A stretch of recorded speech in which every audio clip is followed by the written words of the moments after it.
ঋতুঘেরা এই দেশ আমাদেরই বাংলাদেশ।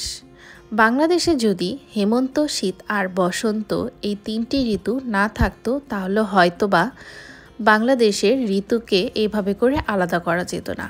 আর সকালের দৃশ্য দেখে আপনারা বুঝতেই পারছেন আজকের ব্লগটি কিন্তু আমি সকাল থেকে শুরু করলাম। আসসালামু আলাইকুম সবাইকে, আমি Umme Habiba. Welcome to my channel Bikrampur family. আশা করছি সকলেই ভালো আছেন। আলহামদুলিল্লাহ, আল্লাহ তাআলার নিয়ামত নিয়েই সুস্থ অবস্থাতেই আজকের ব্লগটি শুরু করছি।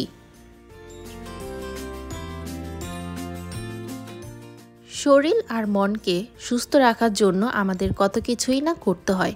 আর দেখতেই পারছেন সকাল সকাল আমি হাঁটতে বের হয়ে গিয়েছি। আর আপনাদের সাথে যেটা শেয়ার না করলেই নয় সেটা হচ্ছে শীতকালীন রস। এটা হচ্ছে খেজুরের রস। যদিও আমি যখন জিজ্ঞেস করলাম যে এটা কি বিক্রি করবে নাকি বা কত টাকা গ্লাস, কিন্তু পরক্ষণে আমাদের বলে দিল যে এটা হচ্ছে বুকিং করা। দেখতেই পারছিলেন যে গাড়ি নিয়ে কিন্তু অনেকে কিনতে এসেছে। আর আপনারা কিন্তু রীতিমতো জানতে পেরেছেন আফরা বাবার হচ্ছে একটু সুগার, মানে আপনাদের ভাইয়ার সুগার বেড়েছে, সেই জন্য হচ্ছে আমাদের রেগুলার এখন তালিকার মধ্যে হাঁটাটা সংযুক্ত হলো। হাঁটতে কেনা পছন্দ করে, কিন্তু এই শীতের সকালে কিন্তু এটা অপছন্দেরই জিনিস, কারণ সকালবেলা কিন্তু ঘুম একেবারেই ভাঙতে চায় না। তারপরও ফজরের নামাজটা শেষ করি আমরা বের হয়ে পড়েছিলাম আমাদের বাসার একটু ভিতর সাইডে, যেটা কিনা একেবারে গ্রাম সবুজে ঘেরা বলতে পারেন।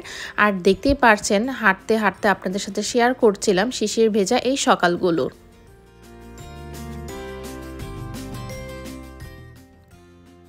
হাঁটা তো স্বাস্থ্যের জন্য ভালো, কিন্তু আমার তো প্রতিদিন হাঁটা হয় না। তারপরও আফরা বাবাকে সাপোর্ট করার জন্য আমার তো যেতেই হবে, কারণ জীবনসঙ্গী যদি সাথে না থাকে তাহলে কিভাবে হবে। আর দেখতেই পারছেন সকালের দৃশ্যটা কিন্তু অনেক ভালো লাগছিল, যদিও চারদিকের পরিবেশটা বলতে গেলে অনেকটাই মনোরম ছিল। আর হালকা কুয়াশার মধ্যে এই রকম খেজুরের রস প্লাস খেজুরের গাছটা কেটে রেখেছে, এগুলোর দৃশ্য কিন্তু আপনাদের সাথে শেয়ার করছিলাম। আর এই তো কিছু সিম গাছের দৃশ্য আপনাদের সাথে শেয়ার করলাম, যদিও রোড সাইডে ছিল। আর এই তো বাসায় আসার পর যেটা রেগুলার কাজ সেটা হচ্ছে চিয়ার সিডস খেয়ে নেওয়া। আমি মূলত 6:30 বাজে আমরা হেঁটে চলে এসেছিলাম, কিছুক্ষণ রেস্ট প্লাস ঘরের কাজ করার পরে হচ্ছে এখন বাকি কাজগুলো করে নেব, কারণ এইগুলো করার পর আমার আবার ভার্সিটিতেও যেতে হবে। আজ আমার পরীক্ষা আছে। আর যাওয়ার আগেই আমি ভাতের চালটা ধুয়ে রেখে গিয়েছিলাম, প্লাস হচ্ছে এগুলো আমি রাতের বেলাতেই কমপ্লিট করে রেখে গিয়েছিলাম। যদিও চাল আর ডালটা জাস্ট সকালবেলায় ধুয়েছি, আর লাউ কেটে নিয়েছিলাম রাতের বেলাতেই। আর এই শাকটা আজকে মূলত রান্না হবে। আর এই শাকটা কিন্তু আমরা আমাদের আঞ্চলিক ভাষায়, মানে বিক্রমপুরের আঞ্চলিক ভাষায় বলি বোত্তা শাক। আপনারা আঞ্চলিক ভাষায় এই শাকটাকে কি বলেন তা অবশ্যই আমাকে কমেন্ট করে জানাবেন।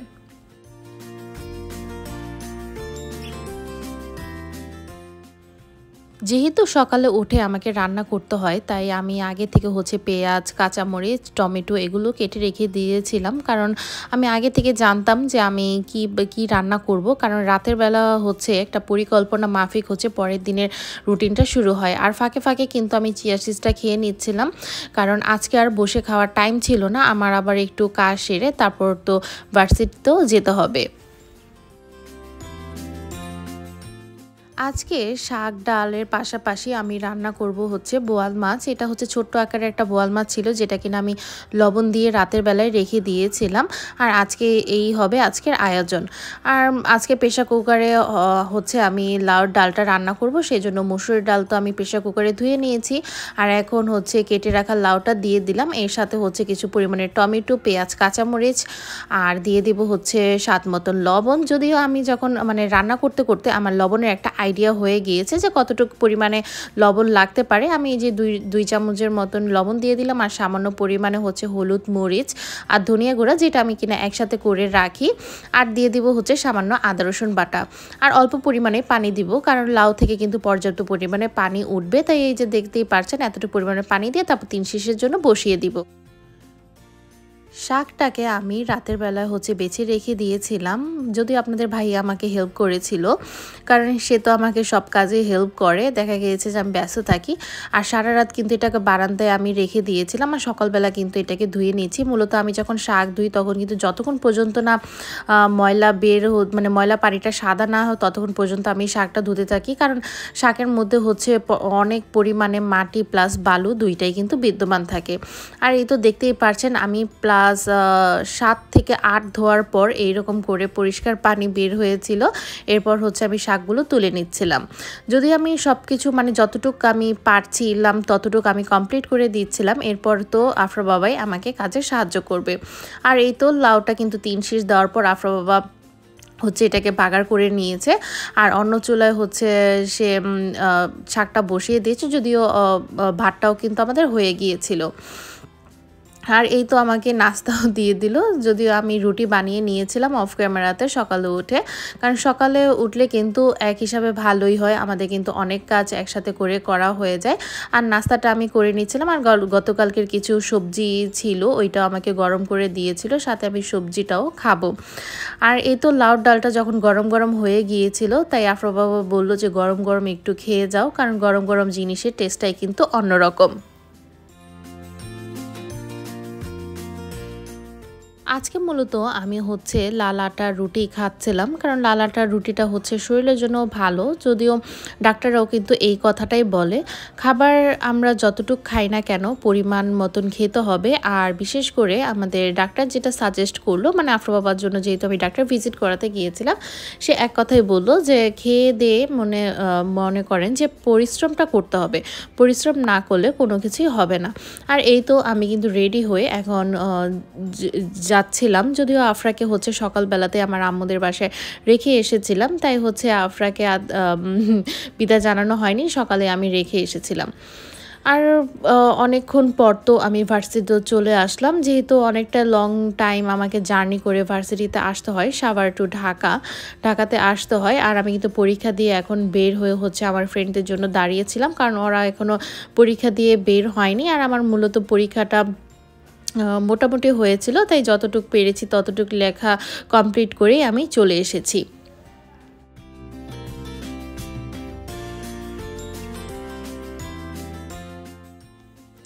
আর বাসায় আসার পর তো আফরা সবসময় আমি যখন নিচের থেকে উপরের দিকে উঠি, মানে 4 তলা থেকে আমি আমাদের বাসার দিকে উঠি, তখন আফরাকে আমি সাথে করে নিয়ে আসি।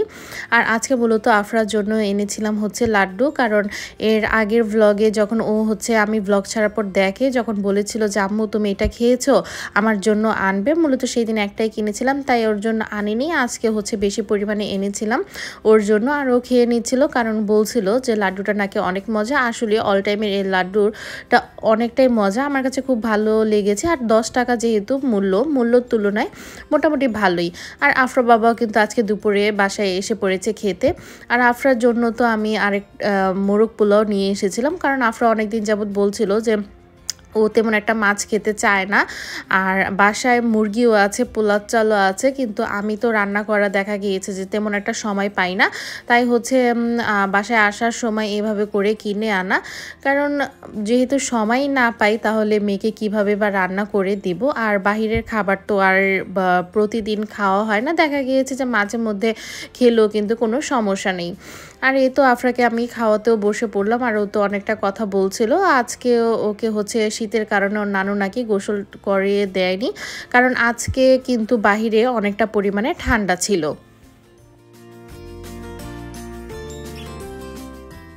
আজকে মূলত আমি একটু তাড়াতাড়ি বাসায় আসতে পেরেছি, কারণ রাস্তায় তেমন একটা জ্যাম ছিল না, যেহেতু সোমবার ছিল, সোমবারে জ্যাম একটু তুলনামূলক কমই থাকে। আর তাড়াতাড়ি আসার কারণেই কিন্তু আমি আজকে আবার আফরা বাবার সাথে দুপুরে বসে লাঞ্চ করার সুযোগ পাচ্ছি, কারণ এমনিতে যদি আমি ভার্সিটিতে যাই, মানে আমাদের একসাথে করে লাঞ্চ করা হয় না। আর যখন তো আপনাদের ভাইয়া বাইরে মানে দোকানে খাবার নিয়ে যায়, তখনও কিন্তু একসাথে বসে খাওয়া হয় না। আর এই তো প্রথমে আমি শাক দিয়ে খেয়ে নিয়েছিলাম, শাকটা কিন্তু এমনিতে মজা হয়েছিল, কিন্তু শাকের মধ্যে একটু আপনাদের ভাইয়া তেলের পরিমাণটা কম দিয়েছে। যাই হোক, এখন তো কম তেল দিয়ে খেতে হবে, কারণ আপনার ভাইয়ার যেহেতু একটু প্রবলেম হয়ে গিয়েছে সেজন্য তেলটা এখন আমরা কমই খাবো, ডাক্তারও সেইটাই বলে দিয়েছে। এখন তো ডাক্তারের কথা অনুযায়ী আমাদের চলতে হবে।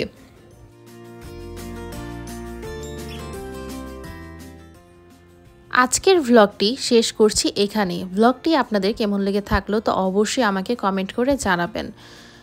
ভিডিওতে লাইক দিতে ভুলবেন না, চ্যানেলটিকে সাবস্ক্রাইব করে পাশেই থাকবেন। এই পর্যন্ত সকলেই ভালো থাকবেন, আমাদের জন্য দোয়া করবেন। আল্লাহ হাফেজ, আসসালামু আলাইকুম সবাইকে।